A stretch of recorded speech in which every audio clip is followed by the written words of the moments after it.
Welcome once again to this evening chat class. We will continue reading from the 18th chapter. We are still not even. I don't think we're at the. Yeah, we are towards the middle of the chapter. That chapter's got 78 verses, so we're actually around the middle of it. And we will just go through the summary as usual. So the first section, which is text 1 to 12. This is the summary of the first 6 chapters of the Bhagavad Gita, the Karma section. The next 13 to 18 was a summary of the next section, which is chapter 13 to 17, the Jnana section. And now the current section we're on, 19 to 40, and we will complete this section today, is the modes control all activities. So we'll go to today's verse, and before that, we'll do the invocation prayer. Om Namo Bhagavate Vasudevaya. Om Namo Bhagavate Vasudevaya. Om Namo Bhagavate Vasudevaya. Srimad Bhagavad Gita, chapter 18, text 39. Yad agrechana. I always lose my meter and the tune in the beginning. Yad agrechanu bande cha sukham mohanam atmana. Nidralasya brahmadotam tattamasam udharitam. Translation and purport by Srila Prabhupada ki jai. And that happiness which is blind to self-realization, which is delusion from the beginning to end, and which arises from sleep, laziness, and illusion, is said to be in the nature of ignorance. So we'll read the purport, short purport this time. So let me see who's there on my party's list. Okay, so I got Garta Mataji. Garta Mataji, could you read the purport, please?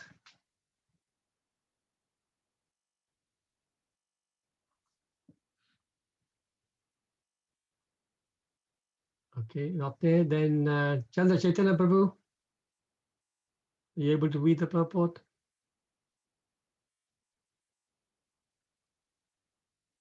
Yes, Prabhu, I can do that. Thank you so much. Thank you. Hare Krishna. Quote by Srila Prabhupada. One who takes pleasure in laziness and in sleep is certainly in the mode of darkness, ignorance. And one who has no idea how to act and how not to act is also in the mode of ignorance. For the person in the mode of ignorance, everything is illusion. There is no happiness either in the beginning or at the end. For the person in the mode of passion, there might be some kind of ephemeral happiness in the beginning, and at the end, distress. But for the person in the mode of ignorance, there's only distress both in the beginning and at the end. Thank you, Prabhu. Thank you so much, Prabhupada ki jai. So this, we'll just do a quick summary of this particular section, 19 to 40. So basically, initially first, we get the knowledge in the 3 modes. Then we get action in 3 modes. Then Krishna explains the performance of action in the 3 modes. Then the understanding in the 3 modes, the determination in the 3 modes, and then happiness in the 3 modes. So we just basically towards the end of this last one, happiness in the 3 modes. The last 2 days, we've done happiness in goodness and passion. And this particular verse is happiness in ignorance. In one sense, it sounds like a contradiction in terms, isn't it? Ignorance generally doesn't lead to happiness. So happiness in ignorance is a bit of a contradiction, but there you go. So Tamasek, basically, this is the lowest kind of happiness. It's actually foolishness, really. And as the purport says, there is no joy, really. Um, People who are acting and they think they're happy, if they're acting in ignorance and they think they're happy, they're actually an illusion because there really is no happiness in mode of ignorance. They may feel uh, some happiness, but that itself is illusion. So yeah, this kind of action we've read many times in different chapters that it throws us in the darkness, in the darkest regions of this world, if you don't get out of that mode of ignorance. Um, yeah, and then because of course there's some seeming pleasure they can't even give up. It's like, for example, smoking cigarettes. Smoking cigarettes is definitely in the mode of ignorance. But persons who are smoking, you can, as Prabhupada says, there is no happiness from the beginning to the end. For non-smokers, if you walk into a room where somebody is smoking, it's disgusting, isn't it? Even if somebody has been smoking, sometimes actually in the temple when the temple was open, of course, before the lockdown, my service was hospitality. So on Sunday afternoons, I would be there, and then people would arrive, and we would actually talk to them, give them more information about Prabhupada, serve them some prasadam, take them to the library and sit them down, give them some basic philosophy like that. But sometimes, people who are addicted to cigarettes, they would be smoking just before they enter the temple, and when they enter into in the library, when I sit down next to them, they're reeking with that smoke, in their clothes as well. So it's disgusting. So it's horrible from the beginning. And also, if for somebody who's not smoking, if you ever try to take a puff of smoke, it really it chokes you, start coughing straight away. But they somehow think, oh, that's nice. So this is a typical example of the kind of happiness in inverted commas in ignorance. But yeah, they're not able to reject that because of this addiction. So we'll move on and see. So in the verse itself, it says happiness which is blind to self-realization. In the end, it says is in the mode of ignorance. So I thought it'd be interesting because we hear this term used quite regularly, self-realization. It's universally used, not just in Vedic culture or in Hinduism. Self-realization, every religious system in the world would talk about self-realization, but that is the aim. So we can see how one can get self-realized. So there are many places where Prabhupada mentions this, and of course there are different angles to this. A whole aim of us taking to spirituality is to become self-realized. But one verse that came to mind when I was preparing today was this verse in the 5th canto, 5th chapter, text 5 of Srimad Bhagavatam, where Lord Rishabhdev is advising his sons.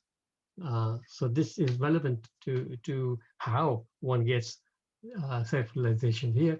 So he says, parabhavas tavad abodha jato yavan jigna sata atma tattvam yavat kriyastavad idam manovai karma manakam yena sharira bandha. Says, as long as one does not inquire about the spiritual values of life. So this is the trick. Athato Dhamma Jignasa. That is one of the first sutras of the Vedanta Sutra. Athato, now, Athato, which means now you've got the human form of life. Brahma Jignasa, ask the questions. Inquire about the spiritual values of life. So here it says, Rishabhdev is saying, as long as one does not inquire about the spiritual values of life, one is defeated and subjected to miseries arising from ignorance. Be it sinful or pious, karma has its resultant actions. If a person is engaged in any kind of karma, his mind is called karmatmaka, colored with fruitive activity. As long as a mind is impure, consciousness is unclear, and as long as one is absorbed in fruitive activity, he has to accept material he accepted a material body. So this is the thing. To get self-realized, we need to make inquiries, spiritual inquiries. We're all, as we said quite often, we are all very, very busy looking after the material side of our life, but most people completely and totally ignore the spiritual side. And this is where we will be always engaged in fruitive work. And because you're engaged in fruitive work, we will be accepting material bodies one after the other. We focus a little bit on this theme of self-realization. So unless one understands the self and one's relationship with two things we need to realize. We need to understand who we are, and we have to understand our relationship with the Lord. Yeah, so unless we do that, then we're considered to be in bondage. So again, a verse that came to mind was 10th canto, early part of 10th canto, chapter 2, where the demigods are praying to the Lord in the womb of Devaki. And this is a beautiful verse that Prabhupada quotes quite often. Yenye ravindaksha vimukta maninas tvayasta bhavad avasuddha buddhaya aruhya krichrena param padam tata patant yadonadita yushmatangriha. Prabhupada would quote this last two lines, and particularly the third line you will hear. He would, of course, not sing it in tune. He would say, Aruhya krichrena param padam tata patantado. You will hear that from Prabhupada quite often in his lectures. And here, so this is like a situation where, first of all, they're supposing some may say that aside from devotees who always seek the shelter of the Lord's lotus feet, there are those who are not devotees, but who have accepted different processes for attaining salvation. So here, I'll just pause here. So there are different paths. The thing is, we are in the devotional path. We are in the bhakti marg. But as we know, that there are other paths as well to self-realization. And there are, these people are karmis, so people will follow karma yoga, jnana yoga, ashtanga yoga. Then there are people who will just be, philanthropists, altruists. They believe in just being good people and giving charity and all that. Impersonalists who believe that we have no identity. Eventually, we'll merge with the Lord. Voidists who believe that at the end of this life there's nothing, there's zero. So all these people have their own way of self-realization. But here it says, so for these people who have accepted different processes, what happens to them? So they asked this question. So the demigods are answering themselves. Lord Brahma and the demigods said, "Oh, lotus-eyed Lord." And this is interesting because right now they're not even seeing the Lord. The Lord is in the womb, but they're still able to imagine the lotus eyes of the Lord. It says, although non-devotees who accept severe austerities and penances to achieve the highest position may think themselves liberated, their intelligence is impure. They fall down from their position of imagined superiority because they have no regard for your lotus feet. So this verse is telling us that really the perfection can be only achieved ultimately by surrendering unto the lotus feet of the Lord.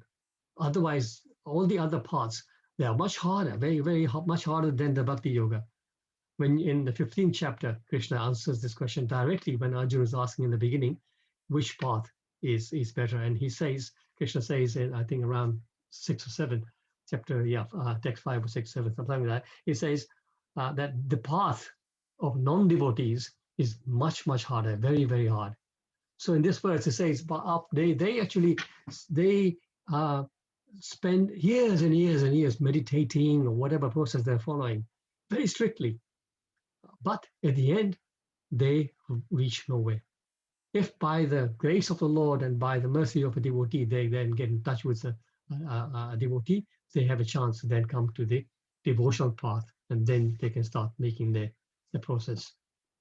So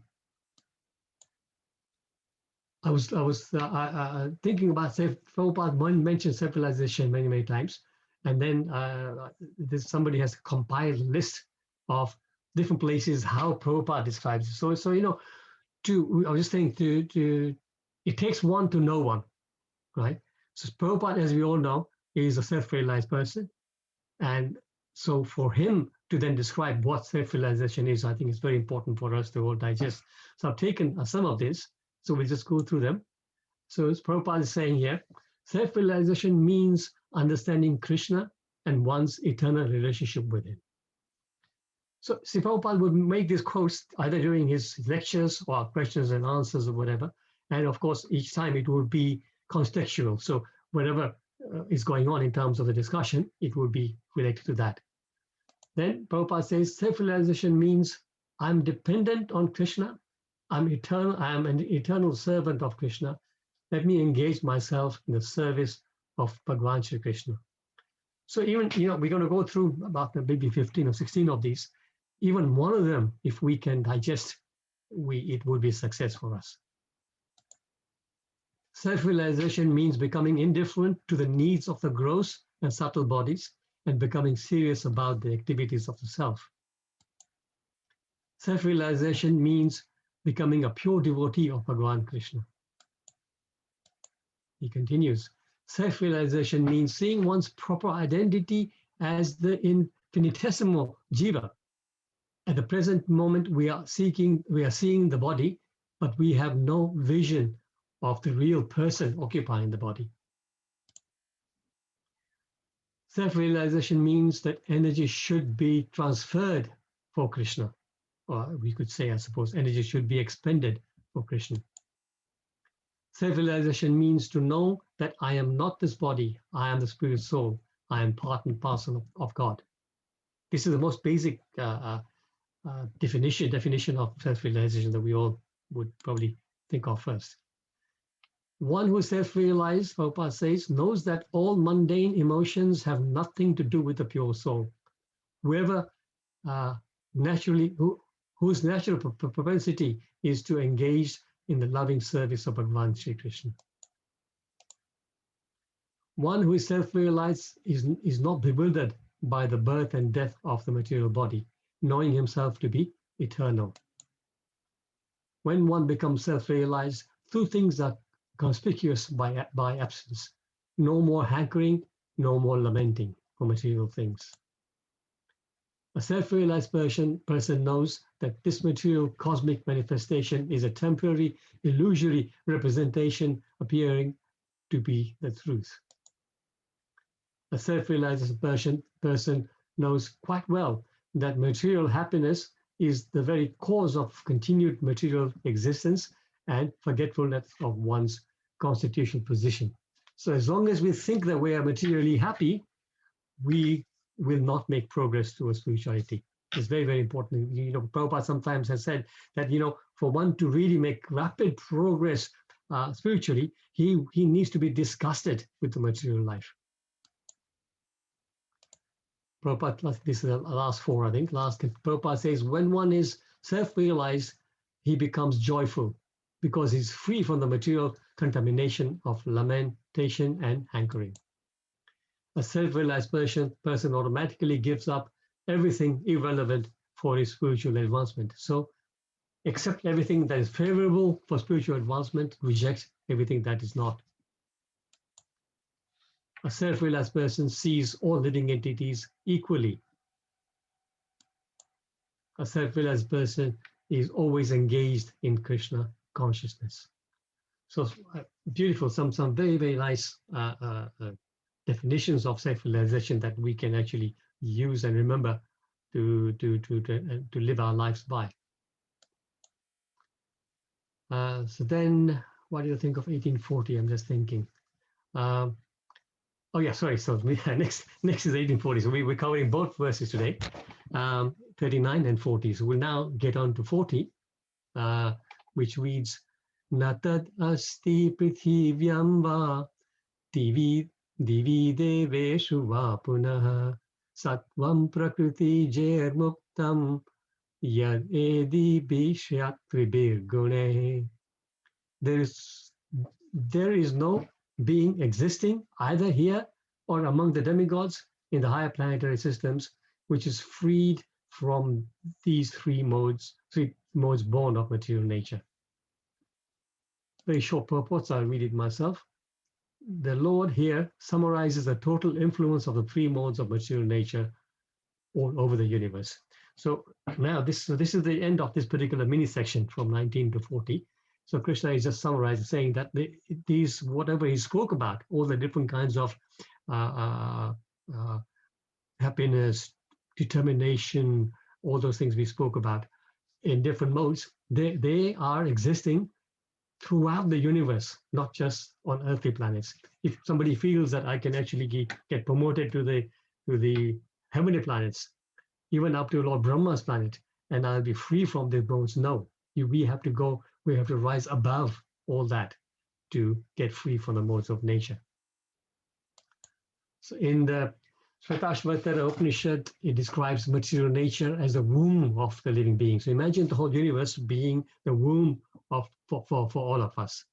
And it says material nature has three colors: white, red, and black. That is, it has three modes: goodness, passion, and ignorance. So you see, just like you take three primary colors, and by mixing them, you get unlimited number of different colors.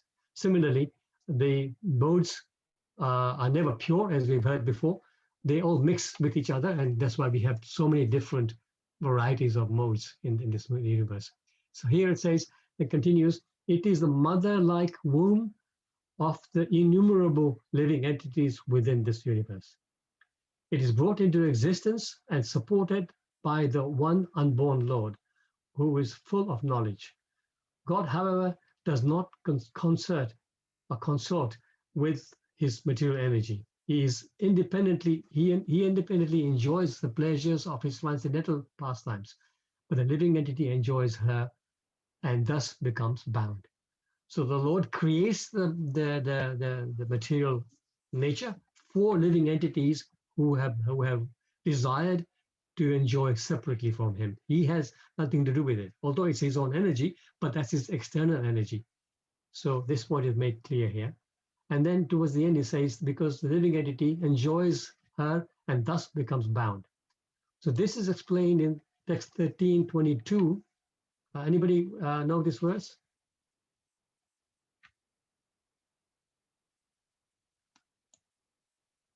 Purusha prakriti stohi bhungte prakriti janguna karanam guna sangasya sat asat yoni janmasu. So karanam guna asat guna sangasya. So the living entity in material nature thus follows the ways of life, enjoying the three modes of nature. This is due to his association with that material nature. Thus, he meets with good and evil amongst various species.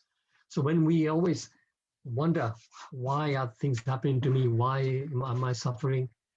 It is all to do with this, because of our association with the modes of nature. So it says here that living entity in material thus follows the ways of life, meaning that unless we are brought to the light from the darkness, unless we meet some devotees who explain to us that, this life is not just about material enjoyment. We will know, unless somebody points us in the right direction, we will continue enjoying these material modes. And this is why we continue binding ourselves in this world. So in that purport, part of that purport of 13:22, is that unless one is situated in Krishna consciousness, his material consciousness will oblige him to transfer from one body to another because he has material desires since time immemorial. But he has to change that conception. That change can be effected only by hearing from authoritative sources. The best example is here.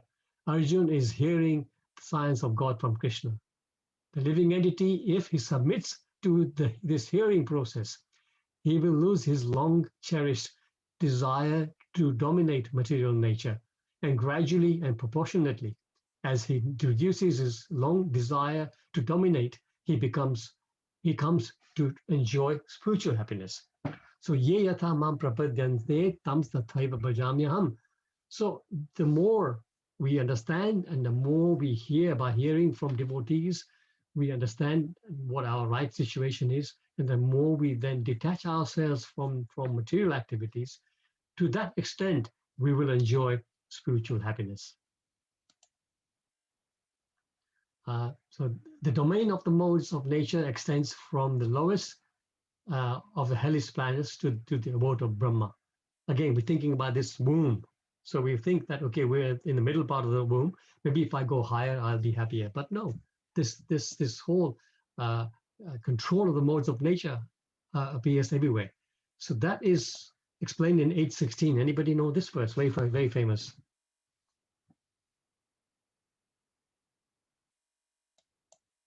Abrahma bhuvana loka punaravartino arjuna mamupetya tu kaunteya punarjanma na vidyate.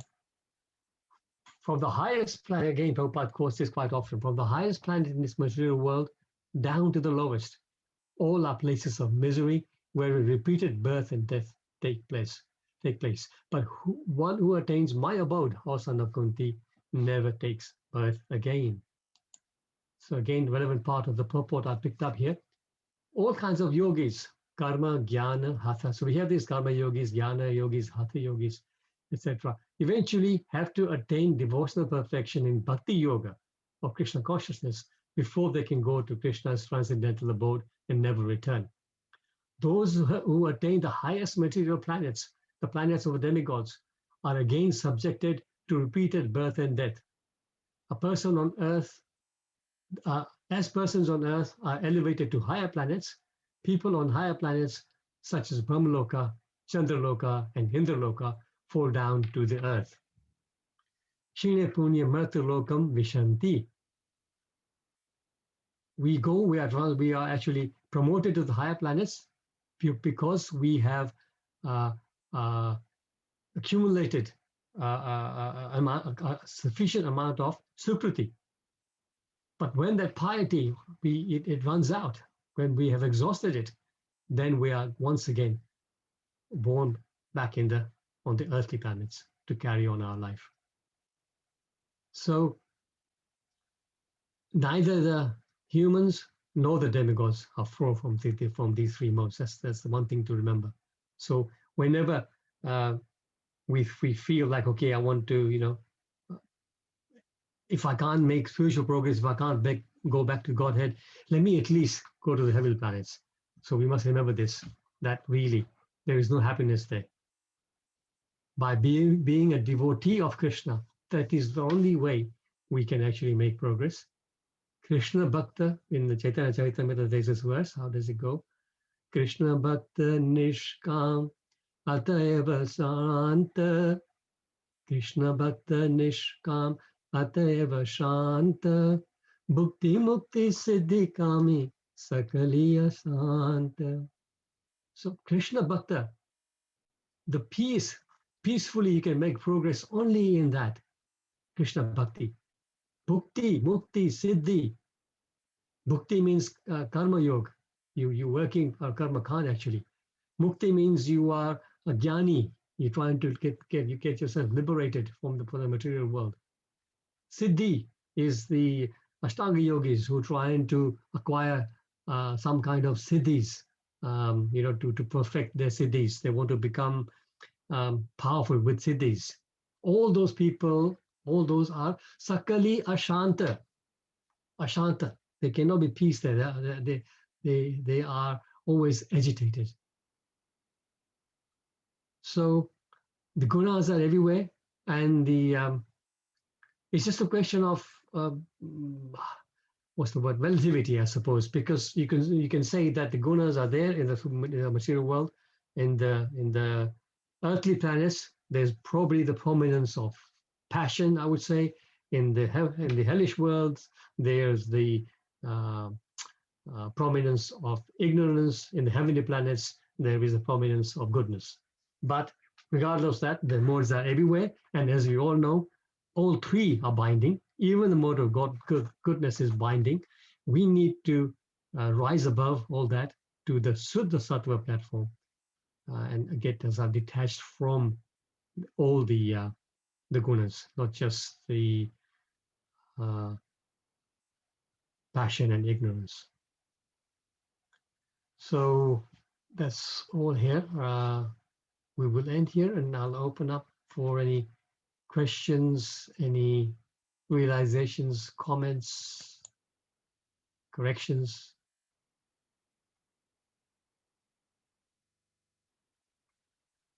Any additions, anybody? Some thoughts that may have come. Hare Krishna Mukunda-Hari Prabhu. Hare Krishna Palika Mataji. Hare Krishna. Thank you. Accept my humble obeisances. I just wanted to mention, the demigods. They are in heavenly planets, but they see more Krishna or not? Because they're in mode of goodness. So from there, because they're in higher planetary system than the people who are in earthly, or down to the how do you call that, the lower planets. But they wouldn't be able to go from there to the Krishna Loka, because they have more opportunity to be with the mode of goodness, and the Indra, Indra is there, and all the demigods. They actually they can see Krishna. So why is it difficult from there to go to Krishna Loka? Then they have to come back to the earth to go back to the spiritual world. So I just wanted to know. Yeah, thank you for a good question, Palika Mataji. Very, very good question. So how Acharya has explained this is that in the heavenly planets, there is so much scope for enjoyment. The enjoyment they have is 1,000 times more than the highest enjoyment one can have on the earthly planets. So, although the demigods, yes, they are mostly in the mode of goodness, but in the mode of goodness, they're mostly in the mode of enjoyment. They are enjoying the facilities. So there is actually mode of goodness, and passion is there as well. Ignorance is very, very little, but because there's a mixture of goodness and passion, predominantly goodness, but passion is there as well, because they all are also enjoying the facilities that are available in the spiritual, in the heavenly planets. So you see, the example is given, like, for example, if anybody is materially very well situated, right? You have all the money you need, you have all the facilities you have, you've got a good family, you got everything, right? That person very rarely comes to Krishna consciousness. It is said that people come, I'm not saying that they don't, of course, we have examples of many, we have even the acharyas, we have Raghunath Das Goswami, who was a son of a multimillionaire in those days. And he left his family and came to Krishna consciousness, came to serve Chaitanya Mahaprabhu. So there are examples of that. But generally speaking, people are complacent, right? When things go wrong, people think of God. And things are difficult, people are thinking of God all the time. So people who are struggling generally think of God more than people who are very well situated, materially speaking. So that's one reason. So that's why you will see some prayer. Sometimes the demigods also pray that we want to take birth on the earthly planets where there's more opportunity to think of Krishna. And you can think of Kunti Devi's prayers. Kunti Devi prayer is saying that, when we have trouble, we can think of you more. Yes. So please, God, give us trouble all the time, right? Of course, we don't pray like that. But the point here is that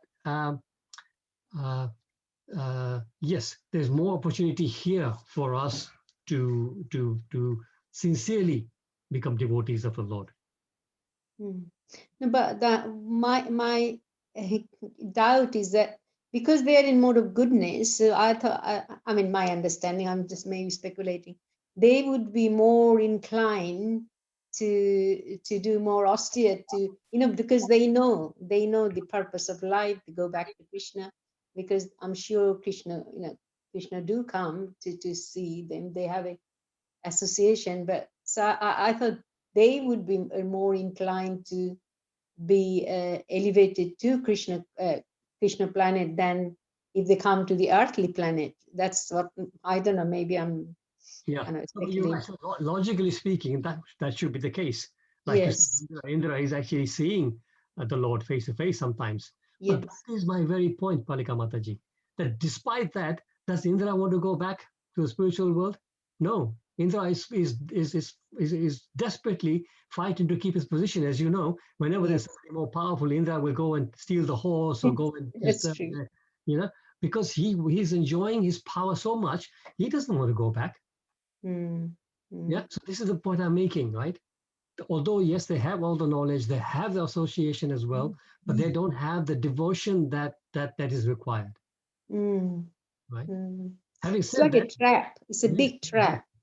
It's a trap. It is a trap. Absolutely. That's why people say that actually, a lot of wealth, a lot of beauty, and a lot of fame is a disqualification for spiritual progress. Yes, that's what Kunti Devi said. Yes, it's very true. Exactly. Yeah, thank you. Thank you very much.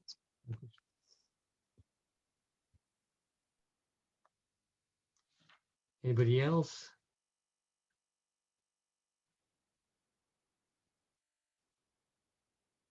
Everybody's very quiet today.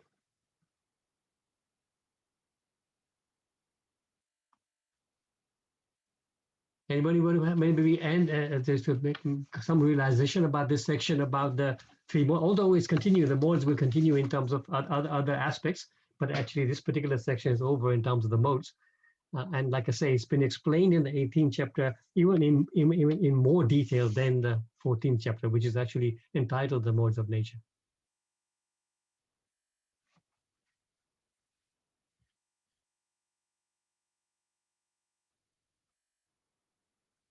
Right. I think if there's no more questions, no more announcements, then we can call it a day. Vanchakalpatarubhyasya kripa sindhubhya eva cha patitanam pavanebhyo vaishnavyo. Thank you all. Thank you, Thank you very Prabhu. much. Thank you, Prabhupada. Hare Krishna. Very nice. Devotee. Hare Hare Krishna. Krishna. Thank you. Hare Krishna.